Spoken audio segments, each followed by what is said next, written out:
Greetings, welcome everyone to the 145th level of the RPG Cave. I'm your host tonight, Dr. Garret Blaine Explosion, level 199. This time it'll be Buccaneer, and we'll get that in a second. But joining me on this quest over here, this RPG Cave quest, is none other than Seth, the level 199 Bowmaster. Seth, how are you doing, man? Hey, dude. Happy to be here. Excited for... We've been talking about this for a little while. Like, I kind of threw it out there. Like, hey, Garret, we should do a MapleStory episode. And we're going to totally geek out about this. And it looks like most people don't even know what we're talking about. So no clue. I cannot wait for sure. But yeah, let's get into it, Seth. So I'm going to be doing all the opening notes that Ryan normally does, that he does very good job at. So I'm going to be just stumbling upon here. So we're going to be clearing the dungeon, Seth. If you liked what we do, support the show we have. You can subscribe us on our podcast feed of choice. You got the Apples, you got the Google Plays, you got the Spotifys. You can also subscribe right here live at youtube.com/carpoolgaming. Hit that like button, smash that subscribe button to get notifications and stuff like that. And then also you can get early access to the show and exclusive content over at patreon.com/carpoolgaming, just like Kia Savoy coming in at gold member tier, Jules Coulter for joining the exclusive tier, and we got Sakura Sky for joining this exclusive tier, and Stingray X for upgrading to the exclusive tier. Thank you, everyone over there at the Patreons. And then we also have a website, www.carpoolgaming.com, where we have all of our stuff over there too, including merch, Seth. Yes. So Seth, I'm wondering, did you splurge a little bit with this summer shirts and mugs going on around this past month, or? I haven't yet, but I need to because we're running out of time. It's only up through the end of July, so I need to get my orders in. Yeah. I got my orders in about a month ago. I got a new RPG Cave t-shirt because we got, the new logo earlier this year. But also I got a Summer Bobby t-shirt going on as well. So I was very excited to have those in. So yeah, as Seth mentioned, the summer shirts, the Summer Bobby t-shirts and the mugs, they're going away by the end of the month. So go over and get your merch now before they just go away. So, but anyways, that's all for the beginning, Seth. We're going to be going into this episode, I think it's a very nostalgic episode for sure, for both of us. This is none other than the hit 2D MMORPG called MapleStory. Now, I'm going to bring in some people from the questions in the Discord that'll kick us off in this wonderful episode. We got Kevin Ainsworth, Admuffamon, saying, yes, question, what is MapleStory? I never heard of this before. I'm serious. And then Sean Capri, our wonderful, faithful leader, says you beat me to it. Kevin, what is MapleStory? So, Seth, before we get into this, I'm curious. Can you explain what MapleStory is to us? Just like a general overview, and then I'll get into the details over here. Sure. Yeah. I mean, you've got some I'm very impressed by how detailed your notes are here. But yeah, I mean, MapleStory essentially, it was a free-to-play MMORPG. Yeah. That a PC MMORPG from the sort of mid-2000s, Korean made by a company called Wizet, and later would be published and ran by Nexon, who still runs it today. And essentially, it's like part like side-scrolling platformer, part RPG is essentially what it is. It is very intensely, from what I remember, and I should say, I haven't played the game in like 15 years or something. Yeah, me too. So we're both old hats in this case. Yeah, we'll be speaking to, I feel like, the kind of OG MapleStory. So like back when, when we were playing it, the big thing I remember about MapleStory is it was very intensely like about the grind. Like it was about grinding a lot of the time. Yeah. It was the kind of game where like you would just kind of go into an area and kill enemies like over and over and over again. But like we liked it because I don't know about you, Garret, when I was a kid, I was playing like every free to play PC thing. Right. I was on Neopets. I was on RuneScape, like all that stuff when I was a teenager. So yeah. So basically, our parents were cheap, and I was like, yeah, just figure out how to game on your own. And that's exactly what we did. And unfortunately for me, I bought a lot of money in MapleStory than I ever thought I would. But we'll get into that. But yeah, as Seth mentioned, it is a 2D MMORPG, Korean made. And it's a platformer. It's also a great RPG action. Like I think of Vanillaware. That's the type of 2D side-scrolling game I think of a little bit more. Maybe a little bit more versatile than that. There's a little bit more verticality to it, a little bit more obstacles, and you get a bit more control. And I think there's a heavy emphasis, too, with skills and classes and leveling up. So, but we'll get into that. I'm going to go through some fun facts, Seth. I know I love it. Ryan likes to get into all of his fun facts for all these games, and so I have my fun facts. And so here are the release dates, actually, for MapleStory throughout the world. So in Korea, it started in April 29th, 2003. Then it went over to Japan, December 3rd, 2003. Then it went to China. It released in China on July 23rd, 2004. Then in North America, it would be May 11th, 2005. And then in Europe, a couple years later, April 12th, 2007. I didn't realize how spread out those timelines were for release dates across the globe. But those are kind of the major parts I wanted to put in. And so, yeah, it was, as Seth mentioned, it was the early to mid 2000s. I certainly started like 2006 or 7 as well. But let me go through just a few of the updates that went through this game. There was kind of like this, MapleStory was like version 1.0. It was like kind of the beginning. And then a few years later, they have these huge big updates like MMOs do. So there was an update titled The Big Bang that was released in July 2010, and that changed the game's coding and many aspects of the game, and it introduced professions and PvP. Later on, Nexon released a reboot update to the North American server in December 2015, call it the Reboot World. And this world has disabled trading and increased like money drops and weapon equipment drops that are specific to the player's class. So it was more single player, it seems like, than anything. And the reboot has the same monsters as the other worlds, but with increased stats and experience points awarded. And then they had, of course, they had to put in more job advancements because people keep leveling up. They introduced a 5th job advancement in December 2016. That was even, 8 years ago now. In July 2022, Nexon released another big update, Destiny Remastered, to its North American server, which revamped the Explorer classes, which we'll get into. It's the original kind of classes in MapleStory, and they updated their skills and adding new storyline content. Yeah, I don't know if you know, Seth, apparently each character has its own storyline now.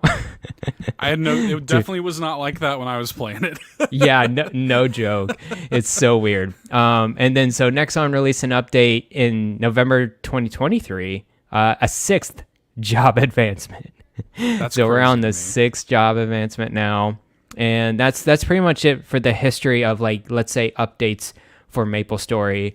And as Seth mentioned, we kind of were at the beginning, like kind of the genesis of this game. And I don't know when you dropped off, Seth. I dropped off probably around 2009, 2010, something around there. Yeah. It got a little too crazy. Yeah, for my I feel taste. so. It's weird because the North American release in 2005. I feel like, I don't know. I'd have to look at the version history. I feel like I was playing it earlier than that. I feel like we were playing it when it was like in like beta or something. Like there could have been a beta version. Yeah. Yeah, I feel like because my friend Cody is the one who introduced me to it, and I feel like we were playing it in sort of like fall 2004. Like when I think of MapleStory, I think of like cozy fall like sort of thing. I don't know. My dates might be mixed up or something, but that's kind of what I think. And it definitely, I do remember like when version 1.0 came out. So I think we were playing it in beta for a little while there, but I played it for every day for like 2 years or something. When 2007 is when I got my first like real job. So I think that's when I sort of fell off of it in general, and I was playing a lot of like MMO stuff at that time, and I think at that time I was like, I'm just gonna stick with WoW.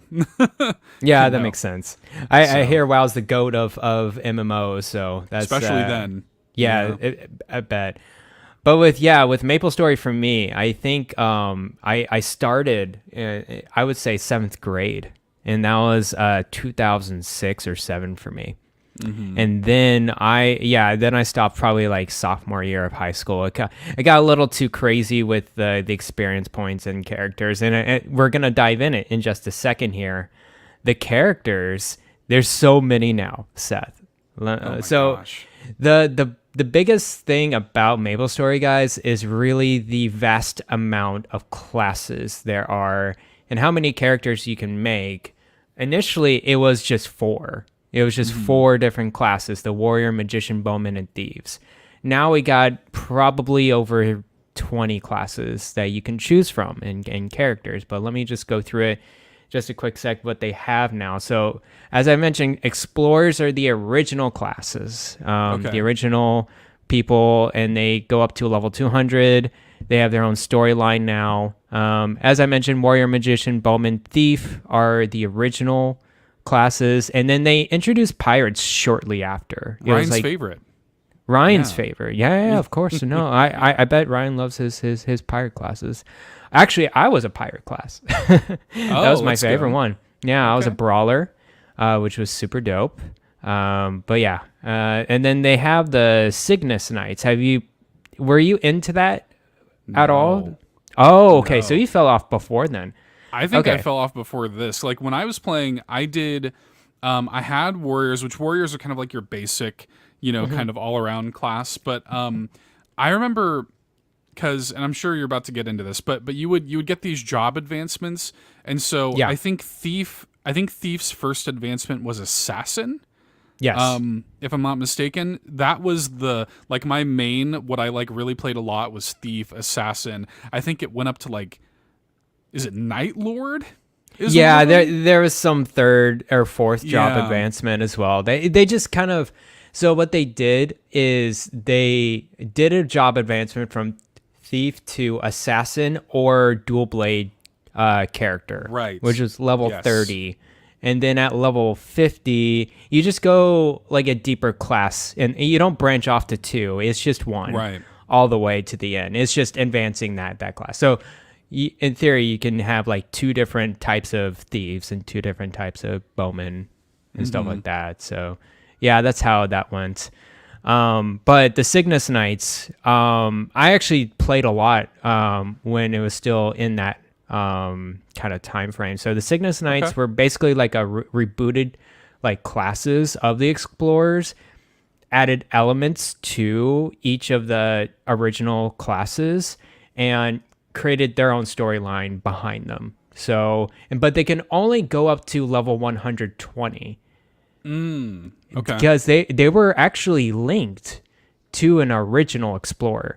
So let's say you build up. So for me, actually, I build up a Cygnus Knight all the way up to 120, and then I can kind of transfer some bonus and skills over to my explorer original class, which was pretty interesting. Yeah. But anyways, they have Dawn Warrior, Blaze Wizard, Wind Archer, Night Walker, Thunderbreaker, and this one I don't know actually. It's called a Mihail or Mihail. I don't know. I don't know what that one was, but the original 5 were there. You don't branch off to different things. You had just a one set kind of class line, and you just go down that. Yeah, exactly. So I played a lot of, I think it was the Wind Archer, and it was pretty nice. And then, Seth, I barely touched the hero. No, it was the resistant line of heroes. I played the mechanic. But basically, they had 2 other sets of classes now. One called heroes. Okay. And they just have it's just different weapons with different skills. It's really not much.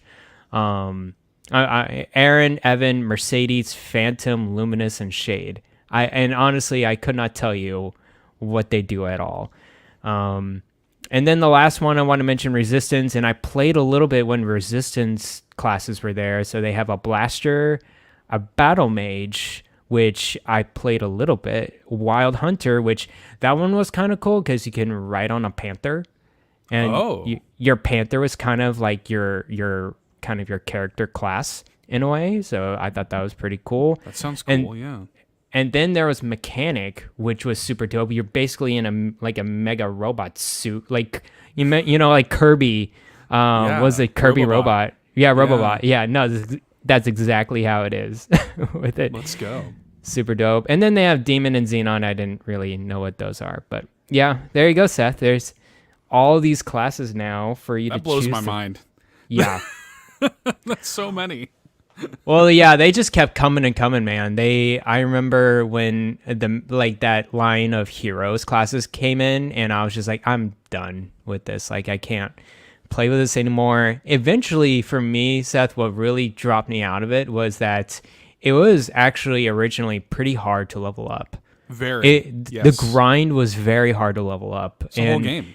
Yeah. It was basically the whole game, and then every level felt like an achievement for me. Yes. And like trying to get that next level.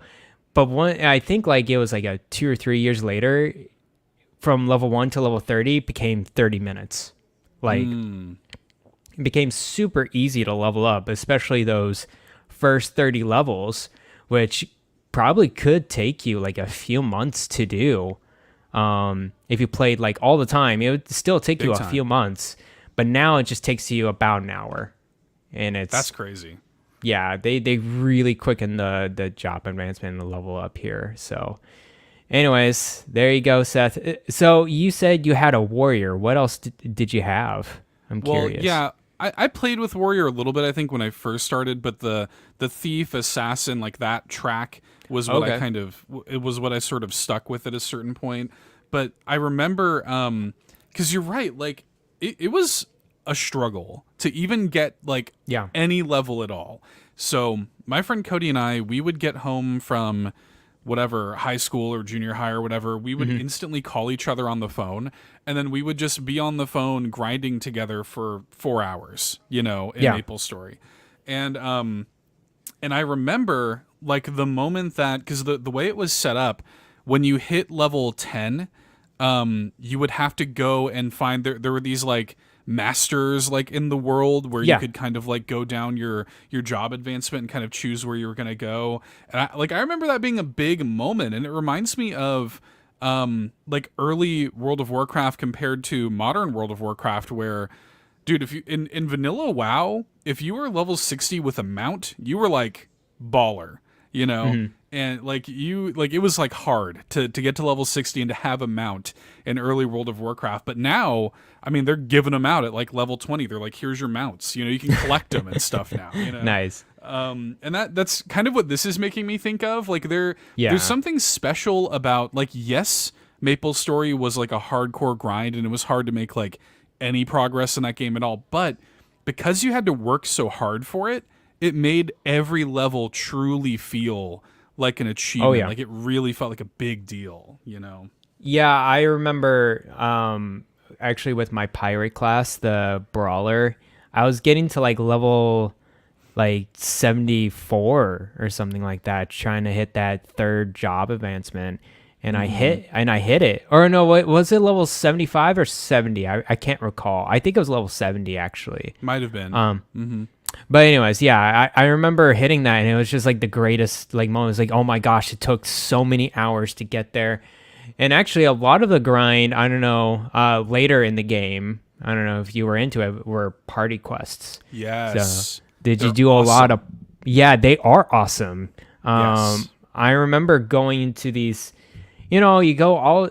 There's so many different places in MapleStory. I can't really name them because I don't have the names off the top of my head, but they have like, the original MapleStory world where your beginner kind of sets in, and you go all different across the land, like it's a big circle, because it's like you got the bowman kind of area, you got the warrior that's more like rocky area, and then you got the urban thief area. I thought that was pretty cool. And then at the center was that dark forest tree. And with that, I remember that one being like, it's a very difficult area to get into. But I also remember that toy world that was on like just like a far off land, and that's where I did a lot of the party quests as well. There's a party quest in the toy world that I remember.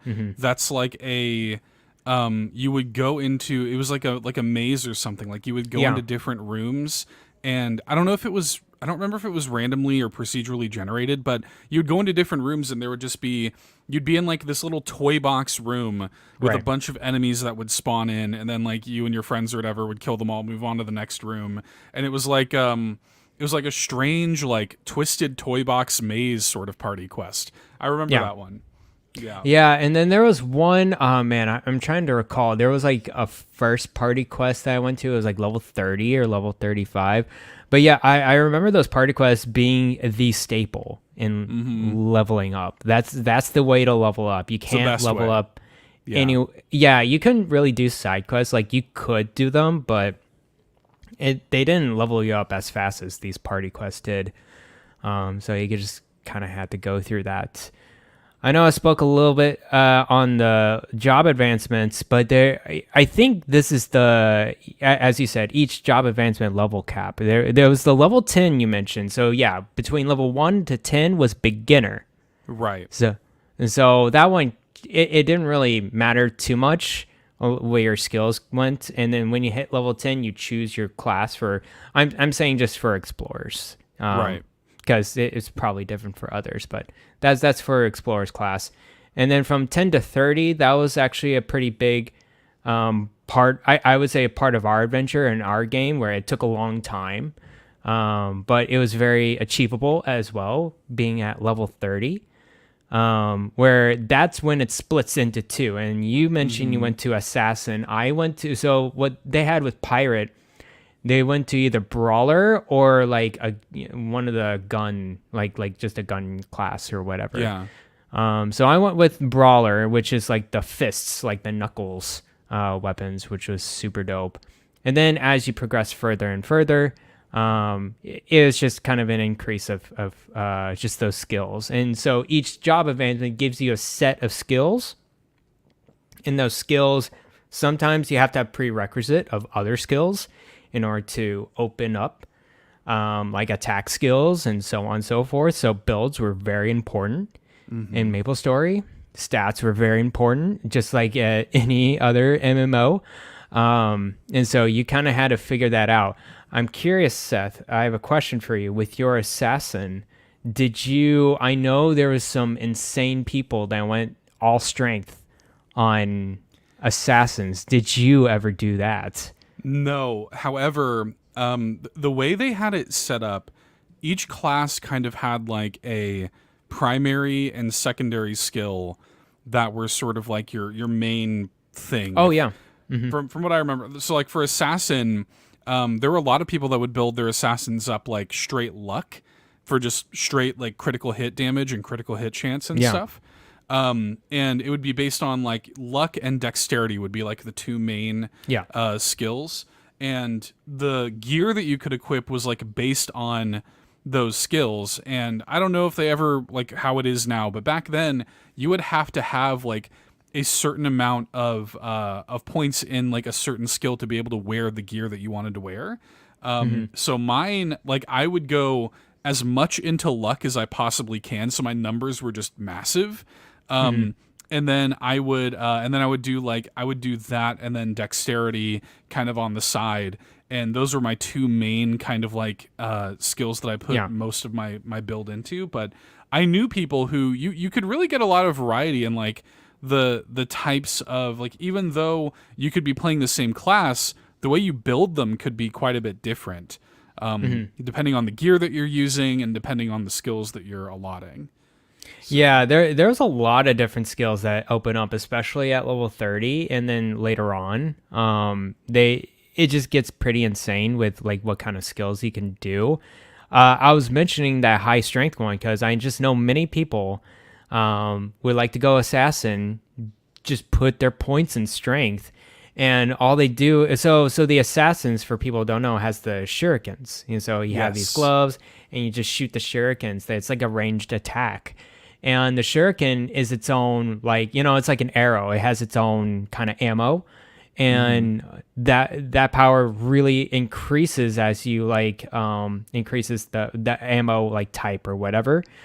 And what was I about to say? Yeah, there's no minimum requirements for those.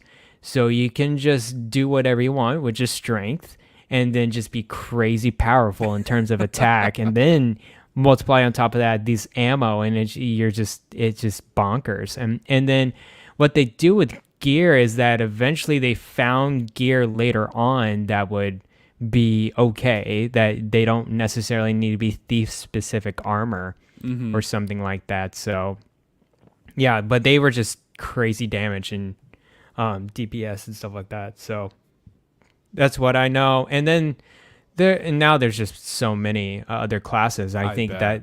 They just kind of flooded the gates with all different types of skills.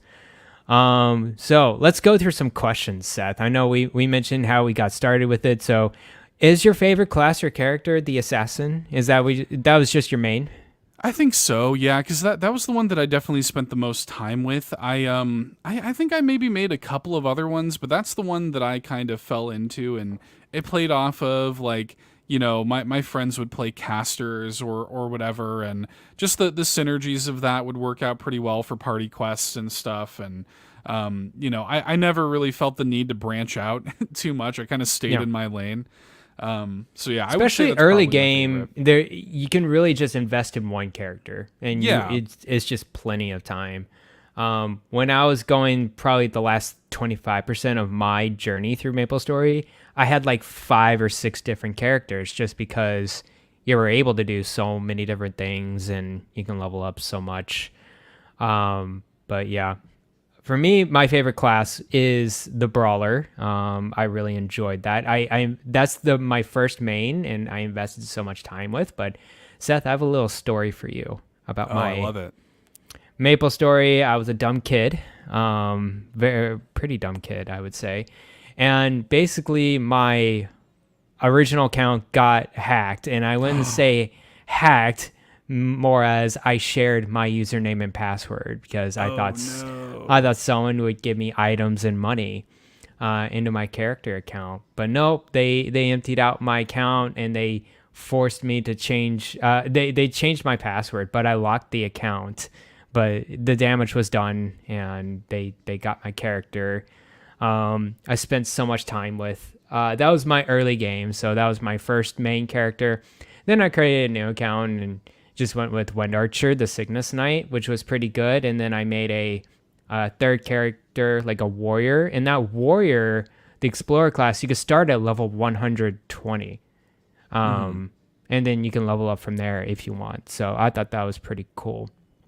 But yeah, the Brawler was my favorite because it had a shark skill, a ranged attack that was super dope. It would like throw out yellow sharks like straight, like in a kind of across the map. I think I remember that. Yeah.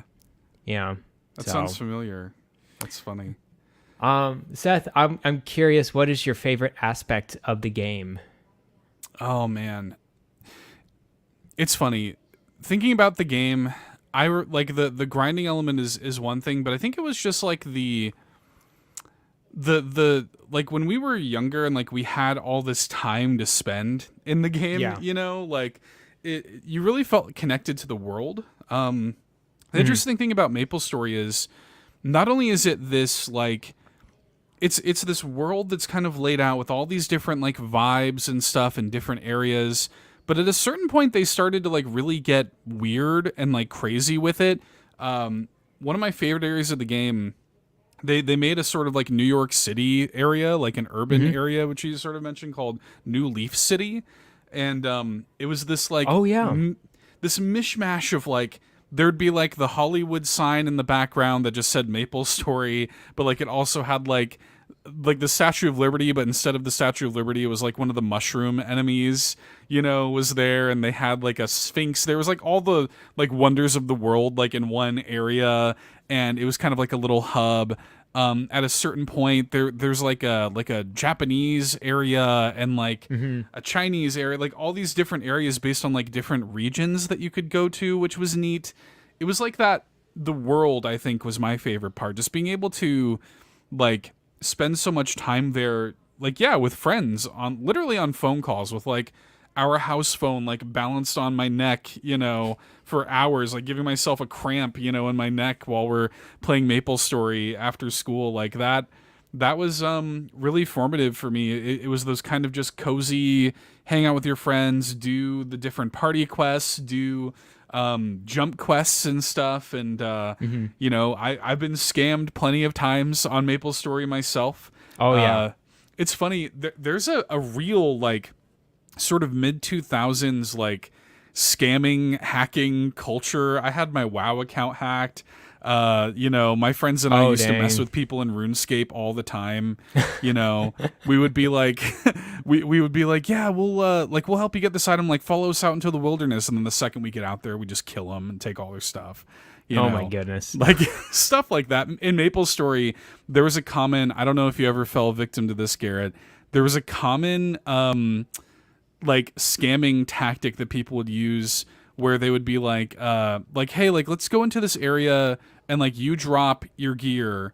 And oh yes, I remember this. You ever saw that? Yeah. Yeah. And people would drop their gear, and the idea was you should have plenty of time because the game would let you like pick up your stuff or whatever. Right. So the idea was you would have plenty of time to get to it before they did, but then they would have like a friend kind of off to the side, like ready to snipe your gear the second you dropped it. So it's just all kinds of trolling like that happening. So I love that stuff. That actually reminds me of a story. I think, have you, I bet you've taken the transport from like the original world to the next world. It was like a cloud, like Athens, Greece city type of deal. The airship. Yeah. Yes. Basically that it takes like 10 minutes or something like that to be on that real boat. Time. Mm-hmm. Yeah. Like no joke. Sometimes triggered by, it could be attacked. And yes. I remember how to trigger like that too. Rocks. It's the ball rock. Yeah, it was like so interesting. But yeah, I remember a few times where that happened, where there would just be another character there. It's like, hey, try to drop this, I dare you.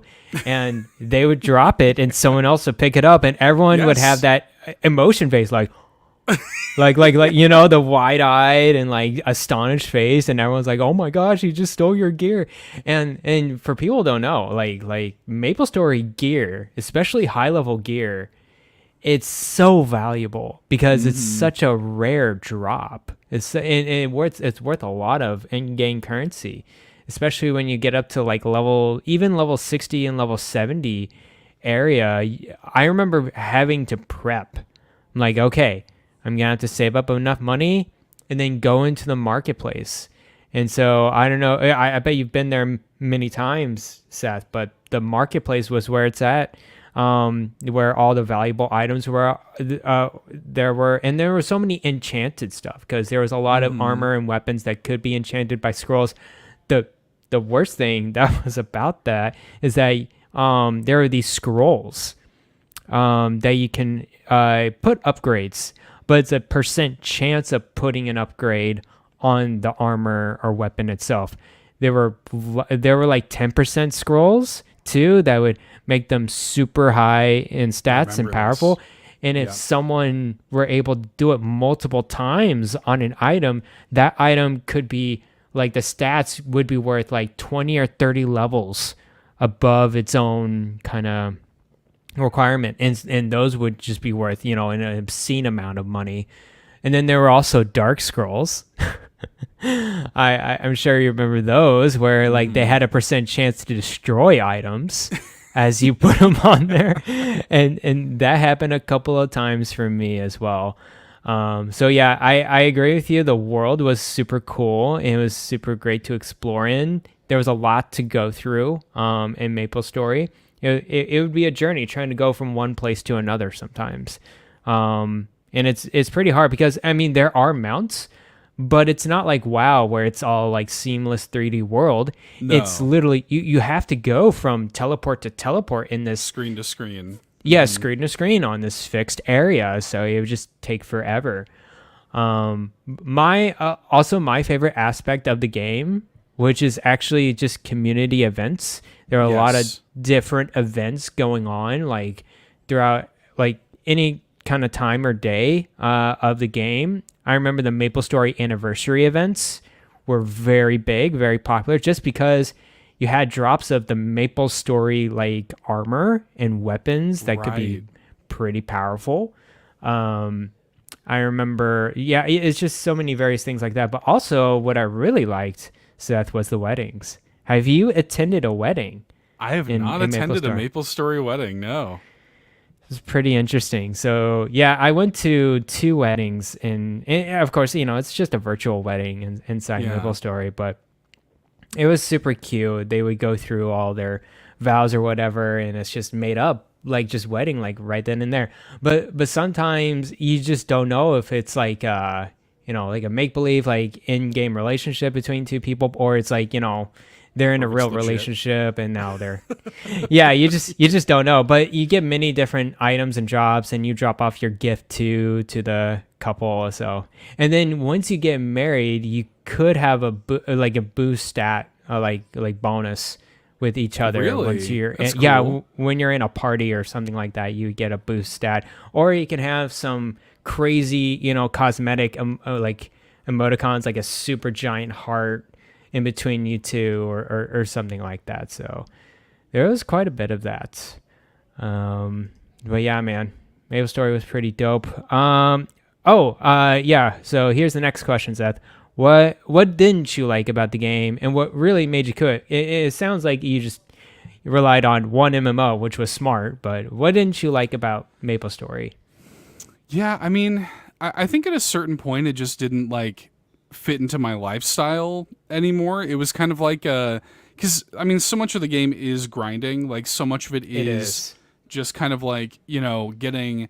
I mean, dude, like in the early days, you would do party quests with like 1% XP gain, and guys, that was huge. Like it is huge to get 1% additional XP gain, massive. So I think that was a big part of it. But then just all my friends were moving on to different things. It was such a social game for me. You brought me straight back. Mentioning that airship from that, I don't remember what the place is called. You brought me straight back, dude, because that's such a funny thing that can happen. You get on this airship to travel 10 minutes in real time to this other place, and then the airship can just get raided by high level monsters. Dragons. Yeah. And literal dragons, and then you might die. And you'll just unless die. You go inside. Yeah. Unless you go inside and hide inside the ship, you will die. And then every now and then you'll just have some high level badass who can take them on and stuff, and that was always a cool moment. So I remember stuff like that. We would, it'd be, oh man, the raid's happening, go hide, and then it'd be a collection of 20 people just hanging out inside the ship, and people griefing each other, people the whole what is it? CC please, channel change please. Oh yeah, change channel, yeah. CC. I remember that. I remember that people being, because the way it worked is the different areas of the game would be instanced in channels, and so people would sit there and grind in certain areas, and then if they felt like you were interrupting or infringing upon their right to grind there by themselves, they'd be talking to you in chat, telling you to change channels and leave their instance. Yeah, very funny. It's stuff like that, and there's also a certain, and this is something that I'm sure we can get into. This is a Nexon game. There's a lot of randomness, a lot of gambling, a lot of gotcha, there is stuff in the game. And I think that kind of turned me off to it too at a certain point. I remember when you play the game, there's a big old cash shop button, at all times, essentially on the screen. And I did end up getting a couple of Nexon cards and spending a little bit of real world money on the game. But I think I sort of was I can see where this is going. I better dip out of this. Well, I was too young and dumb enough to, really get into the dive. What was really an issue for me was the money. It was the in-game currency. You could not get enough of it in order to get the armor and weapons you want. By the time you get to level 30, I think it was 30, you could not buy armor or weapons from a vendor. You had to find it through drops from monsters, and it would be super, super rare to get them. I remember looking up monsters that were specifically dropping the stuff I wanted, and I would just be grinding in this area for hours on end to figure out if I can get this armor or weapon. But yeah, I always asked my mom, like every time we went to the grocery store, probably like once a month or something like that. He was like, "Hey, Mom, can I have a $20 Nexon card?" Yeah. And what I would do with that Nexon card is go into the cash shop, buy the gloves. You remember the white gloves that have plus 10 attack or whatever? Snap. Okay. So I would get that off of the cash shop so I can sell that in-game currency in the marketplace. And there was just a market price. Yeah, there was just always a market price of those of 100 million mesos. Wow. Yeah, and that's what I did for, that must have been a few times, at least 10 times, I would say. I did that. Yeah, but smart to ask my mom, and she should have said no, but that's besides the point. Yeah, and then I think that was probably the first half of my experience. The last half of playing MapleStory was really... they were much more generous. Leveling up became a lot easier, and drops became easier. So you could easily get your weapons and armor pretty at a streamlined pace. So that's why now you see the level cap. It used to be 200, now it's at 300. Now you see the 6th job advancement. It's just, people are just getting up there in terms of just advancement, and they want to keep their interests. So yeah, that's basically it. And what made me quit was actually, I mean, I was just kind of done with the game, in general. You go through an MMO and you're like, yeah, I basically seen what I wanted to see out of this, and I think I'm pretty good. And none of my other friends were playing it. I actually initially, my childhood friends introduced me to it, and that's how I got into MapleStory. But really, after I would say a year, they dropped off and I kept going, and I built up long-lasting online like friendships and relationships inside that game. Same. And it was pretty cool. Did you ever get into a guild or anything like that? Yeah. Yeah. Cool. Did that whole it's so funny if you go and look at like the game. It's hard to stress like how social a game MapleStory was, and if you in fact like go and look at like YouTube videos of MapleStory, or if you look at like the comments of like YouTube videos for MapleStory music or whatever, it's all just people like in their mid-30s being sad. It's all just people like, I hope my friends still think about me the way I think of them, and and like shout outs to this person that I connected with in MapleStory. And I think that was really what was the most special thing, is it was this kind of just meeting place of of people all like working towards the same goal, and kind of like getting into guilds, going on quests together, spending a lot of time grinding together and trying to get drops and stuff. And it became that place, man. That's like the secret sauce, I think, when you, even if like the design of the game is kind of like, from today's standards, objectively kind of bad and gross, back then, like when I had all the time in the world and I was just hanging out with my friends and like guildmates and stuff, like that's all it was to me. Just an excuse, really. Like, when you play games with friends now, and it's really just like a platform, like something to have in the background as you and your friends just talk. Much.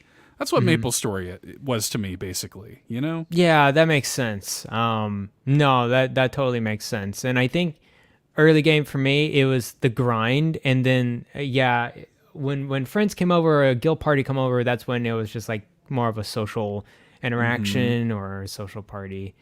and stuff like that. So yeah, no, many fond memories of this childhood game. So I mean, I think you've mentioned some of your favorite memories. Do you have anything else you would like to add on top of it? Definitely. There's I was looking, it's actually like way harder than I thought to find video footage of classic MapleStory. I really wish that MapleStory would do like the WoW thing, like that WoW Classic. If MapleStory did MapleStory Classic, I would go in there and play some MapleStory Classic. Me too. Totally. But I have like, I wanted to pull this up, and this is from like the Korean version of the game, because this reminds me. This is just like classic. Let me see if I can share my screen here. Sure. Sounds good. This is what MapleStory is to me. It's this stupid this stupid slime tree. No, the slime tree. Yes. This is MapleStory to me. This is like the Korean version of the game, but y'all. Like, no, you gotta imagine. It's pure nostalgia right here. Totally. Like, this is what it looked like. Oh my this goodness. is like the sort of like chibi character design, the platforming. You're just killing a bunch of slimes and grinding and, you know, making your way up, trying to survive. There would be other people stealing kills from you. And he's a mage too. Yeah, that's what he's just killing himself. Okay. Yeah, cool. he just died. Yeah, but that's the stuff that I remember. Is my goodness, yeah. There's the buying the weapons, the wands, and the staffs that you need. Yeah. Jeez, yeah, I remember that. I just love I love the look of it, especially from back then, like the pixel art of it and like the sort of chibi characters and stuff. These little weird mushroom guys. I love the animations actually of the actions and the numbers. I think the numbers do a really good job of figuring out how much damage you really are putting in. Oh, I remember those steel pigs. They were a pain in the butt. And you can see that HP going down hardcore as he went right next to it. So yeah, no, this pure is nostalgia. Totally. That's like, definitely MapleStory. Yeah, Jeez. This is the MapleStory I remember. I loved like the enemy designs, like these little like mushroom dudes, which I think is probably the sort of like main, and like MapleStory's main enemy probably are the mushrooms, and then the slimes and the pigs and the little snails and stuff. Like this is the stuff I remember. And you would have quests like defeat 100 of these and defeat 100, get like 40 blue caps or whatever. I remember that. And this stuff too, they would have, they're called jump quests, where like, because the game was kind of structured like a 2D platformer as well. Yeah. There would be quests where you just had to do little platforming challenges that were it was super hard. Yeah, it was hard. You would have like 50 people just trying to jump on platforms and all like falling down and having to restart. You know, like it's tougher than it looks, because the way that, you know, you got to imagine playing this with like your keyboard and mouse, you know, and trying to do a platform. It's really stilted. Like you're just kind of jumping like straight up, and, you know, it was hardcore, man. But yeah, super nostalgic. That's definitely nostalgic right there. So yeah, this guy's level 10. He just got his mage, I guess, class or whatever. Yeah, and one of the picking beginner skills. The parts was mesos. The mesos, the in-game currency. Of course, they had to just replace an M or the P with the M, and there you go. Pretty much, yeah. And they would all drop like, you know, like maybe 10 a piece or something. Like every now and then they drop some, and you're slowly like, you know, getting gear and getting like drops and getting getting currency and stuff, slowly building up, never having enough, because you would need, you know, hundreds of thousands of mesos to buy what you needed. And you can tell on the bottom right there is some of the hotkeys for skills or whatever, and I can tell that he's using a lot of the snail. He has the magic claw thing, which was pretty big, skilled between level 10 and level 30 for these mages. Yeah. No. But this is what it looked like, man, back in the day. This is the game. This was it. He leveled up. Yeah. Congrats. Leveled up. Congrats. Yeah. So you can see all the 1, 2, 3, 4, the job advancements right there. So I remember the job advancements being a huge thing as well. You remember you had to do a set of trials Yes. for that, and they were challenging. I remember going through them. I'm like, oh my gosh, I have to figure this out. Was there kind of like a trivia type of deal going on with yours? I remember mine having some trivia or some like knowledge skills or something like that. But I could be wrong. I don't. If there was, I don't remember anything like that. But yeah, I remember my third job advancement, the level 70. That one was hard. That one was pretty difficult to get through. And then once I got through it, I felt so like it's like big overcoming. What was the highest level you went to? I'm curious. My friends and I don't think we ever broke the 100 barrier, but I think we got close because we played the game every day for like 2 years or something, and I don't think we ever got 100 plus. But I think we got close. I don't remember, but I don't believe we ever broke that 100 barrier, if I'm not mistaken. Oh, okay. Back then, cap was like, it was 200, I think, back then, wasn't it? It was 200, yeah. Yeah, it took so long. Yeah, it gets crazy after, I would say, 100, like leveling up is just, back then, it was impossible. Yeah. Now it's probably a bit more manageable. Okay, Garret, this video here that I have pulled up, this is terrible quality video, but I just want to show, this is like a 15-year-old video, but this is New Leaf City. Oh yeah, no, I totally remember this. Yeah, this is the city I was talking about earlier, where it's like kind of the video lagging. That is not the stream. That is just this video is terrible. But this kind of shows you like what the game was like. You could go into this like, I remember these, yeah. New Leaf City shop with different vendors and stuff, and change your character's Oh, you can get a haircut. Did you ever get a haircut for yours? Yeah. I would change the fashion was like a huge part of MapleStory, actually. Yeah, the cosmetics was huge in this game. You could get all kinds of like crazy like little costumes and little like like headpieces, and I remember there was like there was like a surfer outfit that I had at one point. Maybe it was for like a summer event or something.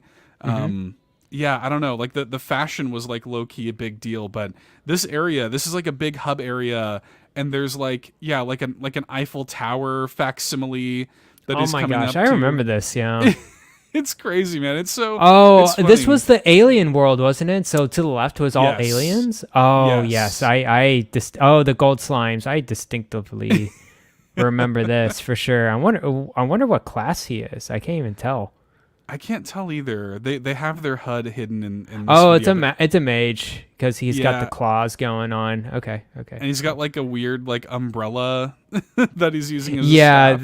There could be. There's so many people that went into the cosmetic of things that they just completely change their character. Oh man, and they would just do all the crazy different weapons. So, yeah, that was definitely MapleStory. Now and actually, Seth, MapleStory is on Steam, so you can just add it on your Steam and launch it from there. And yeah, you can start a character and be level 30 by the end of a play session. By the end of the night. Yeah, pretty much. Go do it by the end of this podcast. Yeah. I want to mention there's a lot of side games of MapleStory. And I just want to just kind of skim over them, make sure we just highlight them. Did you know there was a MapleStory DS game? No, based on so it was only in Korea. Okay. Released April 15th, 2010, and there's also a 3DS game. Hold on, I forgot what it was called. I had no clue. Yeah, it's only in Korea though, so that's why you can look up English CIA Makes for sense. that. Yeah. MapleStory 3DS, The Girl of Destiny. That was another one. And you can get it. You can get a fan translation, English translation patch if you want. But yeah, both of them are single player. And then there's MapleStory M, which is the mobile game that was released iOS, Android, in Korea in October 2016, and then rest of the regions in 2018. There is MapleStory 2. Do you know about this, Seth? No, I didn't know they made a MapleStory 2. There's a MapleStory 2, and it's on Steam as well, so you can go grab it. It's the sequel. It was released in Korea July 7th, 2015. The biggest thing about this, Seth, it's in 3D. I'm seeing this. This is crazy. Yeah, it's an isometric angle, and it's terrible. It's a terrible game. I don't know why they made this. I think they just felt the need to revamp MapleStory in some way, and oh boy, it did not. MapleStory 2. It doesn't. Yeah, this doesn't look right.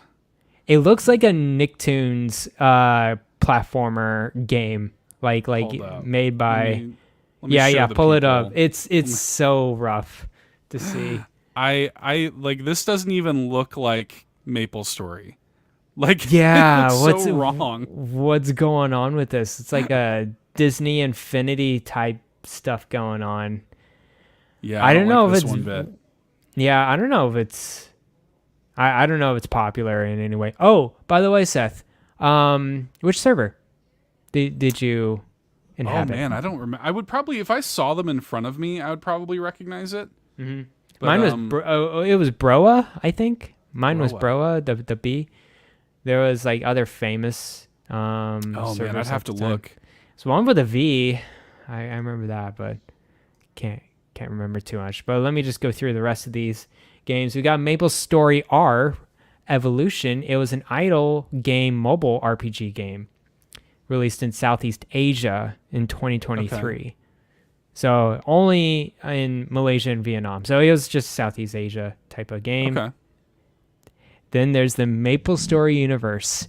It's a collection of games that integrate, get this, Seth, cryptocurrency and blockchain technology. Let's go. Yes. MapleStory N, the letter N, which is a part of the MapleStory universe, is set to launch in 2024. So hold on to your hacks, folks. The cryptocurrency. Yeah, blockchain technology is coming back. I don't know what Nexon's doing these days, Seth, but they're going crazy. Didn't Nexon do Black Desert as well? I forgot which. I think so. Yeah, they've done a bunch of stuff at this point. Yeah, they do a bunch. They do that kind of first-person shooter a rip-off game too. Yeah, they do so many now. Surprised they're still going. If you look at I'm on their Wikipedia page right now. Like if you, like just the amount of games that are under their Wikipedia page, is kind of crazy. Famously, Mint Rocket, like they came under heat because Dave the Diver was like a Nexon subsidiary or whatever. Oh, so wow. They like everybody was getting mad because Dave the Diver was nominated for like best indie game. Like, no, it's not. Like Nexon made it. Oh no. So because I think the Mint Rocket or whatever I think is a subsidiary of Nexon. So that's kind of funny. They're doing all kinds of stuff, man. Like this game, The Finals, apparently is. Oh yeah, I heard it's pretty good. Yeah, that's a Nexon subsidiary. Like they're huge. Lawbreakers was a Nexon subsidiary. The First Descendant, that game that just came out that like Ryan and Sean are playing, that is a Nexon game. So they're still out there, man. Yeah, they're creating a bunch of stuff. So boy, oh boy, MapleStory N right there, TBA, and it's.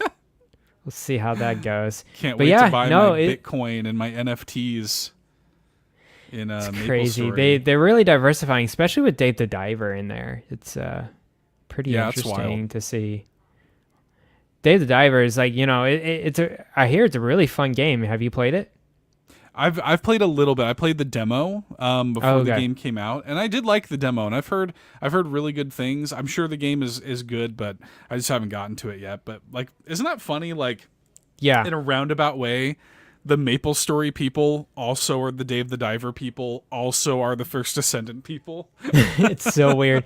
Well, I think So MapleStory was originally Wizette, and Wizette, I guess, devs got absorbed into the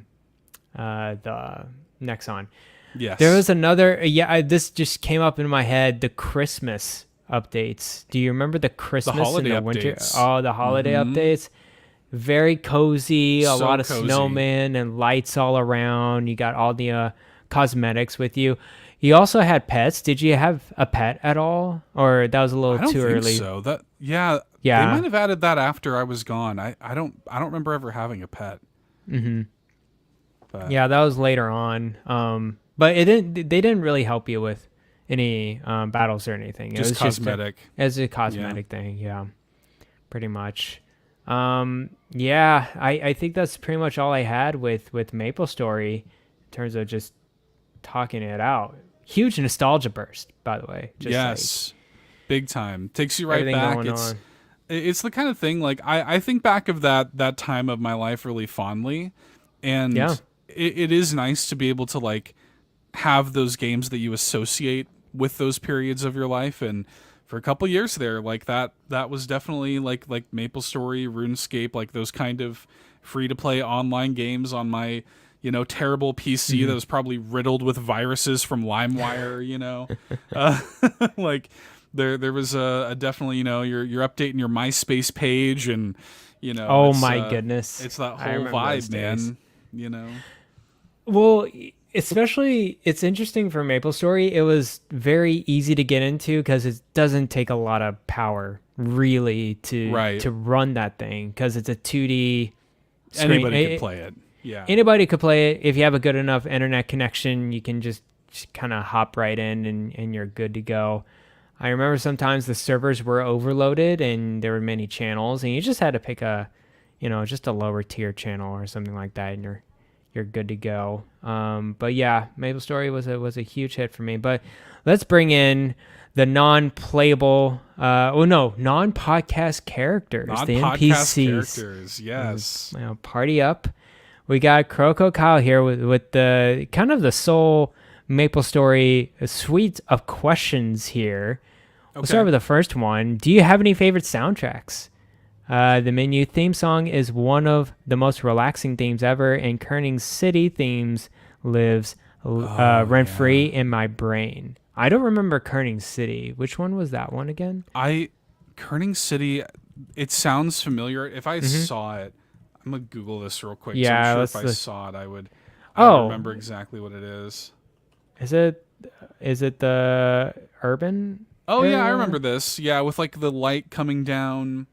And it's got like the little the girders and the construction zone and stuff. Oh, yes. Yeah, definitely. The graffiti on the wall. Yes. Little apartment complexes. Yes. I remember this. Yeah, the big one for me, I mentioned earlier, the music that plays on the slime tree in that area, it's like Erlinia or something like that it's called. Yeah.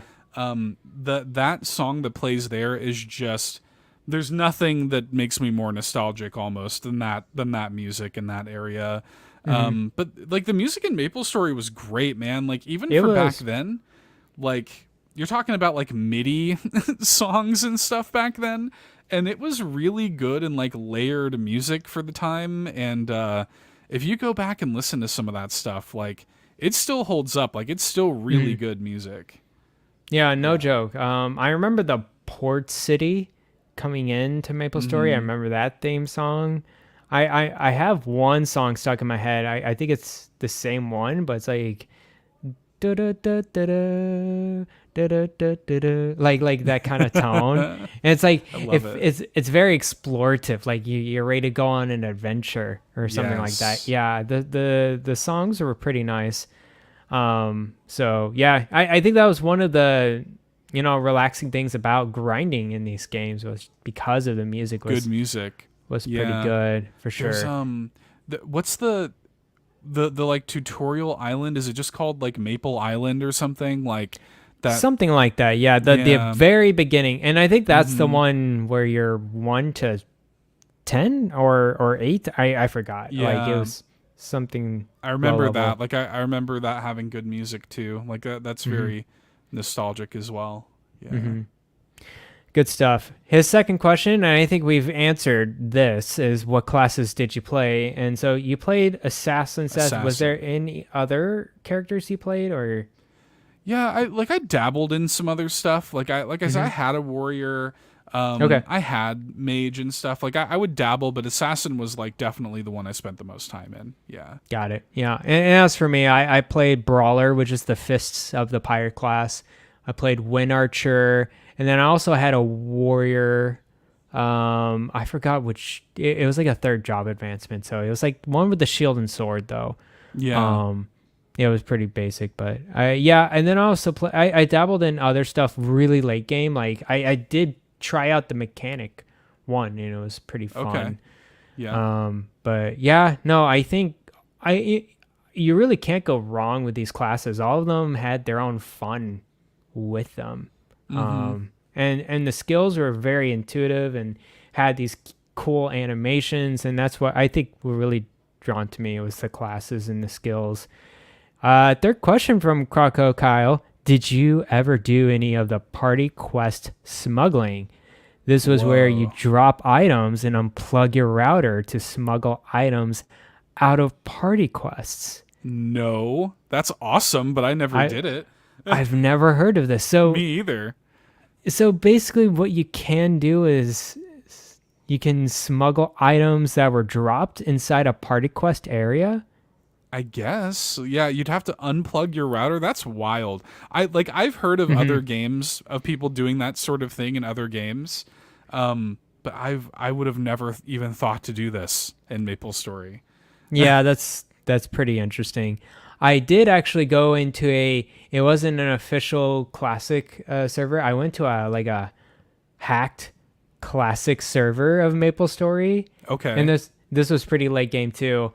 But it was pretty jank. Like, the leveling up was insane. The drops were insane. The numbers were like, it wasn't really classic MapleStory. It just looked like classic MapleStory, and then they literally had a random person do random toggles all around of the game's mechanics. I thought that was pretty interesting. And then I think we already answered this, but did you ever buy a NX to purchase in-game items?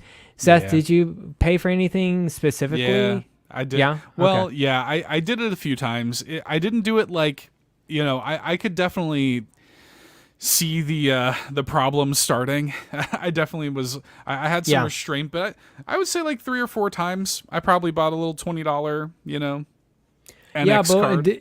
What was it for cosmetics in general? Yeah. Okay. It was for like there would be something cute on the shop that I wanted, or whatever. Yeah. Some kind of the cosmetics are pretty good in this game. I have to give them that. Like the animations and the design of these cosmetic items and getting the cash for them. It was pretty good. And there was just so many other people. Oh wow, Star Athena says my only MapleStory is that I know someone who met her now husband playing it. Yeah, I love that. As I mentioned before, weddings was a big deal in MapleStory. I did make some really great online friendships as well throughout the game. It kind of just dropped out in the end, but I remember, 7th, 8th grade me just going through it and understanding social interaction. It was more about this game than actually school in general. Big time. It was pretty interesting to watch. And then of course the characters themselves, I think they were pretty more expressive than a 3D asset, let's say, because you got all the different emotions, like the emoticons of your face. And it's chibi like, and then you have there was a lot of different facial expressions and items you can get to. But yeah, I totally remember that. I remember the cosmetic stuff getting pretty insane and detailed. With the character I remember design. I was big into Kingdom Hearts at this point in my life, Garret, and I remember. Oh no. Oh no. I remember there was a sort of black trench coat, sort of thing that I could get, and I could kind of pretend like my character was part of Organization 13. I was very cool. I was that guy. So I do remember seeing stuff like that, kind of like edgelord, stuff on the cash shop, and that would be time to go buy a. I think one thing they totally missed was what Fortnite's doing now is all the cross promotion and cross collaboration. They could have totally done that with the cosmetic items here, because I don't think there was any. Not that I remember. Not when I was playing. Yeah. Yeah, they just did pretty insane cosmetic items, and that's pretty much it. So, yeah, that's MapleStory for you. So before we get into this last question, Seth, is there anything else you would like to add? No, I mean, just that it's nice because I think that MapleStory, I know that it's still going on today, but it's so different now. Like, you look at it now and it just couldn't be more different than it was. Yeah.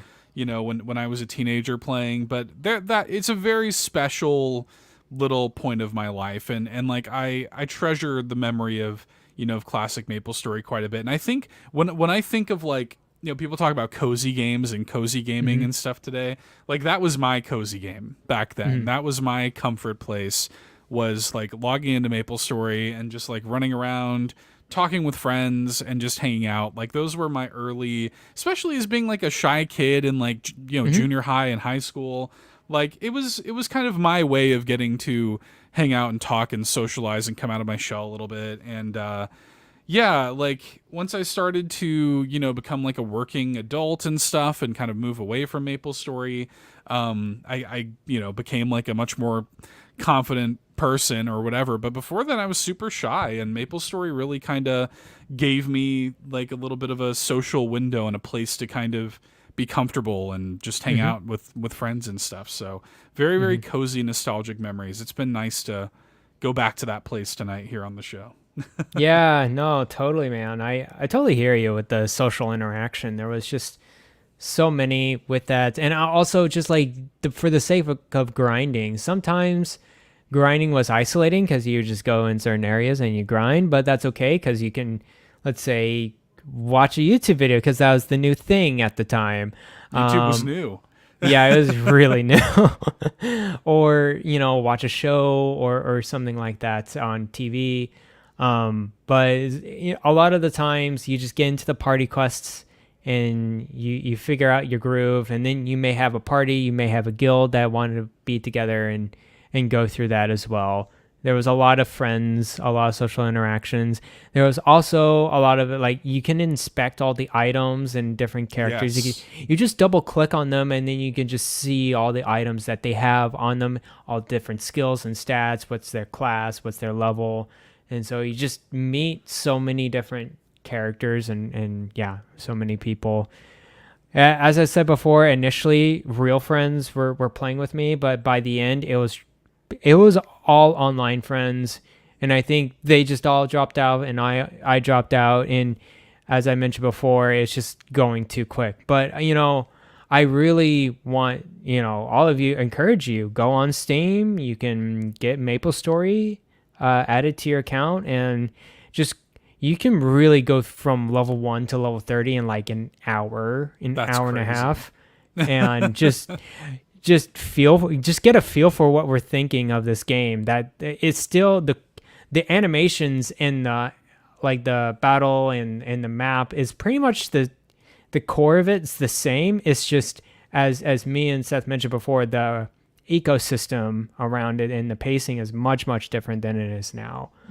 So yeah, I really enjoy my time, but I also wish, Seth, is that this was a very critical moment for me, because I think if I would have played, let's say, single player games during this time, like more single player games, I would have caught some games I would have I've missed. Okay. Like I don't know, like I'm thinking of all the Xbox 360 JRPGs that were in there. Sure. I'm thinking of thinking of single player games like Final Fantasy or something like that. I totally missed that during this time because I was just playing this free to play MMO RPG, and I was spending money in there as well. Yeah. I could have used that money to do, a single player game, and then I would just play I always play party games with my friends. I had Super Smash Brothers or something like that. So this MapleStory was great, and I think it was overall a joy. But at the same time, I think even if I eliminated 50% of my time with MapleStory, I would have fit a Lost Odyssey in there. I could have fit a Lost Odyssey, no joke, in that time frame easily. So yeah, that's kind of what my closing thoughts are. But let's get into this last question before we wrap up here, Seth. Okay. Naga Chaga, of course, he has to ask this question. I think I already know what you two will say, but just in case I'm wrong, I shall still ask. What's one of the best DLCs for an exclusive RPG on the Nintendo Switch, and why is it Xenoblade Chronicles 2, Torna the Golden Country, #Xenobabes? Seth, are you a Torna fan? I am not. Okay, didn't like it. I am. Yeah. So I played Xenoblade Chronicles 2 right before 3. It was that year. It was like 2022 or something like that. And that's probably my weakest Xenoblade game. Like I enjoyed it, but at the same time, there was just so many faults. And really, the gacha system just I don't like that either. That threw me into a loop. I did like the combat. I just wish there was just a little bit more to it. I think the combo system's cool. Actually, I compared it to Chrono Trigger because it really is, because you have to do all these combos with your companions and riders and stuff. The combos are crazy. Yeah, you can the numbers you can put up in Xenoblade 2 are crazy. But yeah, it was for me like the gacha stuff I didn't like. The overworld stuff where you have to like have a blade of this level to burn down this tree in the overworld. That all sucks. And then like the weird, like the character designs are so over the top and gross. It's like it's like very fan service anime, it's a little much. I think I like the villains. Yeah, I like the villains a bit more. Actually, I would say I like the main villains more in here versus 3. I agree. Yep. But at the same time, the story and the pacing of it was just a little sluggish for me. But with Torna, I wanted to get through it because I did enjoy the story. I just got to a point, Seth, where I was going into a rabbit hole because they forced me to go through side quests. They're like, hey, you got to go through a certain amount of side quests in order to go to the next story beat. And I'm like, okay, I'll go through a side quest.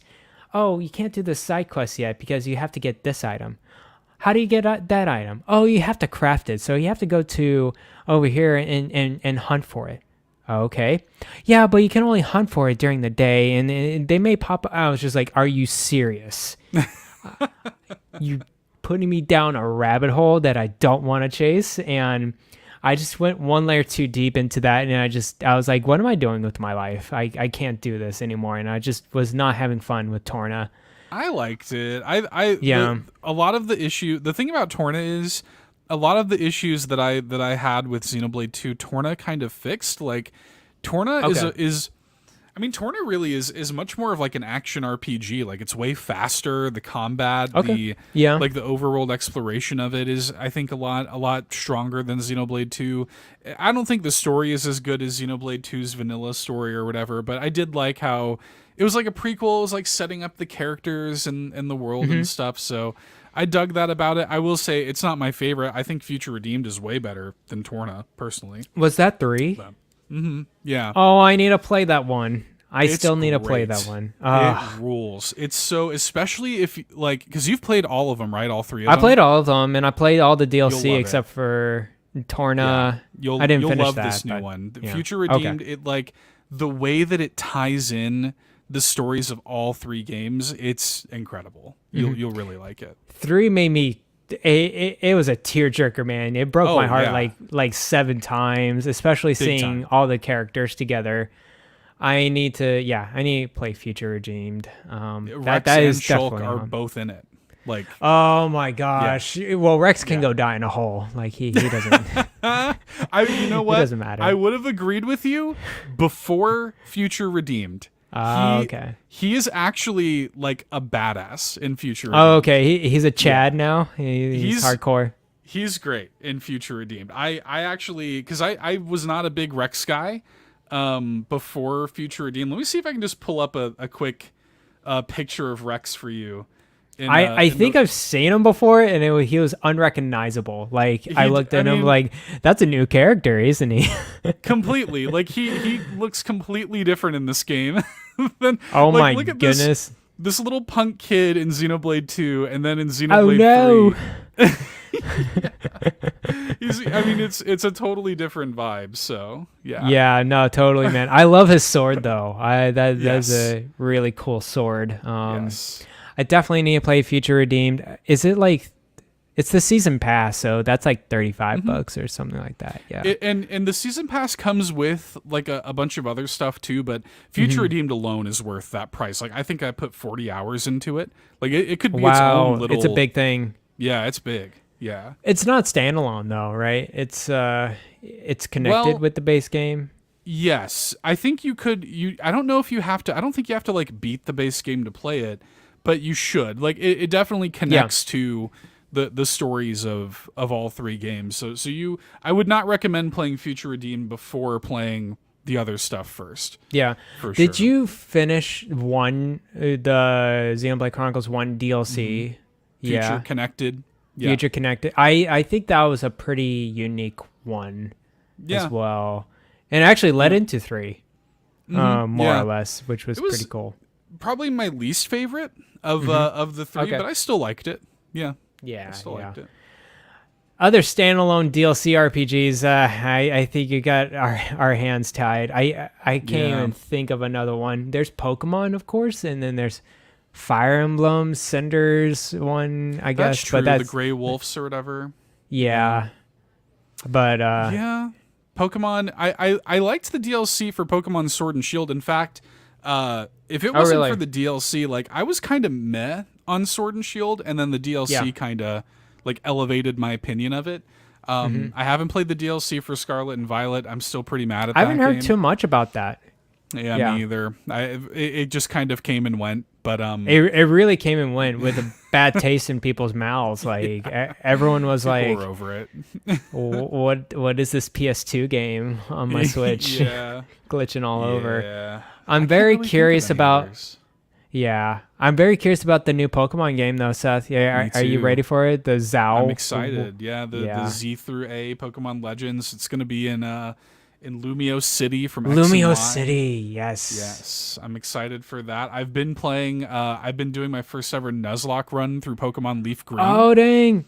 All right, I'm gonna have to have you back just to splurge on Pokemon. Because Ryan's not a Pokemon fanatic like us too. Every time we talk about Pokemon, I just go on a rant for like 5 minutes, and Ryan's like, "Cool, man. Happy for you. Happy for you." How's your Nuzlocke challenge going though? I'm curious. Not great. I just did earlier today. I'm streaming it every Monday on All Ends YouTube channel, and I just did the Cerulean City Gym and got through Mount Moon. Chat is naming all of the Pokemon that I catch. Okay, cool. And I caught a Pidgey named Locklith, because of the whole pigeon thing. Chat named it Locklith. And sadly, Locklith died in today's stream. Oh no! It was bad. Pidgeys are pretty weak, so. Well, like, and what sucks is in the early game you don't have experience share, so I'm having to swap in every party member so that they can all get experience for every battle. I put her in so that she could get experience, and I'm fighting a Team Rocket grunt in Mount Moon. He has a Rattata and just hyper-fanged one shot. Oh, yeah, the hyper-fang really gets you, Dead. Just done. And then it's like, okay, well, R.I.P. Locklith, I guess, so. Yeah, so sad. Was that the only Pokemon that died so far, or do you had other Pokemon die? In this run, I've had 2 Pokemon die. It was Locklith and then a Magikarp. You had a Magikarp die. Oh, man. Yeah, which, I wasn't that upset about that one, but the Locklith, I was upset about that one. Oh, dang. That one hurt my feelings, because that Pidgey was, like, anytime there was a bug type or something, like, they would just one-shot him. Like, it was so good. Which Pokemon version are you doing with this? Leaf Green. Leaf Green. Oh, that's a good one. I love the Fire Red, Leaf Green versions for sure. There is a Pokemon game I want to play, and it's one of those fusion one. You ever heard of it? Pokemon Fusion? No. It's like a homemade hack or whatever. Oh, but cool. basically, it's a community-led Pokemon game where people have designed fusions of all different types of Pokemon into a new Pokemon. And depending on the order of what you actually mix together, it's actually a different Pokemon design. So a Pidgey plus Rattata is not the same as Rattata plus Pidgey in this new form. But basically, with this one, you can form different elements and new elements, and I hear it's pretty good. And it's on my Steam Deck right now. It's like pretty well made Pokemon hack. So that's cool. Check it out. Yeah. I know. What was it? Yeah, Forest Minish. Rebecca was playing a ton of that, but nice. I gotta get into it. Anyway, Seth, that's pretty much it for this show. Thank you for joining me and reveling in MapleStory with a tad bit of Pokemon there is hitting me right in nostalgia. I love it. I love it. Yes. Before we wrap up the show, I'm going to have to go through our Patreon producers over here. Mm-hmm. So we got the ultimate producers here with Jonathan Brown, with his link is linktr.ee/pme.jib.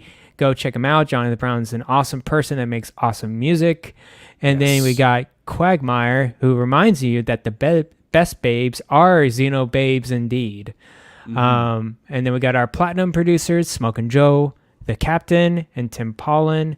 And then gold members, Adam K, Anna, and Awesome Dave 1337, BobLoblaw, Brad Moore, Brian Reese, Cecily Carrozza, CowboyDangerD, Dan and Luma, Dannohh, Drellesh, Emily O'Kelly, Hoppel, John 32, Kia Savoy, Patrice Mallette, Peje EP, Shane Erickson, Tech Mike, and Tim Aulph. That's what Ryan likes. Aulph? Yes. Is that what Ryan does? Does everyone do that with his name?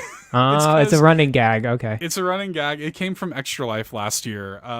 Tim Aulph, of course, friend from the Nintendo Dads, he donated a large amount of money to Extra Life last year.